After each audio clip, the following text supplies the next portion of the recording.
new products like toothpaste and so on.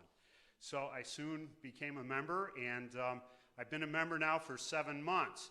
Not quite long enough to know all these products in detail, and there's a few I haven't tried yet, but I'll do my best today to help you to understand some of them, especially from my viewpoint as a Chinese medicine doctor. So, is this what your morning looks like? Jason, 7 years ago, is this what your morning looked like?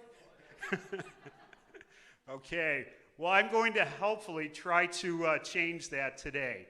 So let's start again. Let's take a few seconds to think about how our ideal morning would really look if we could control it. So what do you think? It could be quite different, couldn't it? Well, most of the time, our morning is going to be much better if we prepare the day before a little bit in the evening for what our morning could be. And one of those ways to prepare is, let's say we come home from work and we're not feeling so well, things didn't go well at work, maybe we're a little run down, maybe we're starting to catch a cold. One of the first products we should reach for is our HemoHIM, okay? And HemoHIM is an amazing product for a lot of reasons. And let's take a look at some of those reasons. It was actually developed by the Korea Atomic Energy Research Institute. Why? Because those researchers would start getting run down from working with radiation all the time.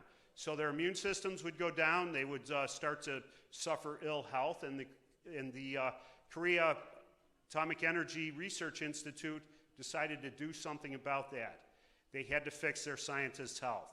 So this is a little bit about CARI, the Korea Atomic Energy Research Institute. I'm not going to go too much into some of these slides, but you know, for your information, this is here.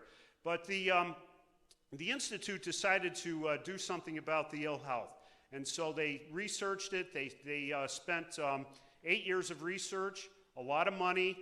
They took 15 PhDs and devoted them to this research, and 30 other researchers. And they started going through different natural products like Chinese medicinal herbs and other vegetables, fruits, other products out there. And they finally came up with something that we now know as HemoHIM. HemoHIM, as it turns out, has the properties of being able to build up the immune system.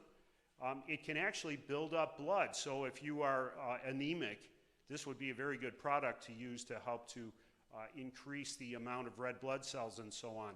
It's been found to be anti-cancer. Now, you cannot go out there and tell everyone it's anti-cancer. But, for example, in my position, if I have a patient who has cancer, I could suggest that HemoHIM might be something that this patient looks into. HemoHIM is also anti-inflammatory, and it's radioprotective, meaning that it will protect you from radiation, so that radiation will not harm you. And you may not know this, but when you fly in airplanes, you're often exposed to a certain amount of radiation. So this is an excellent product to help protect you in that case as well. Some of the ingredients of HemoHIM are angelica, chuanxiong, and peony root. And these are herbs that I use every day in my clinic. And I love the smell of them. I love how they work. They really work well. I can tell you from my experience that these are herbs that show up in many, if not most, of my herbal prescriptions. And so I personally have a lot of faith in these herbs. Some of the ways that HemoHIM helps to build up your health is through these methods. Now, for all of you non-scientists out there, this probably means nothing to you, but for me, this means a lot, okay? NK killer cells, these are very important to have intact and working to kill the bacteria and so on that infect us, okay? And so through these methods, we can increase our health. Also, HemoHIM is patented in many different countries around the world. So Korea, Japan, 4 countries in Europe and the United States all have, there are patents in all of these countries for HemoHIM. This is really important because it proves that HemoHIM has the activity that it's claiming. And if you're research-minded and you go on PubMed.gov, you'll find out that there's something like 137 different research citations for HemoHIM. So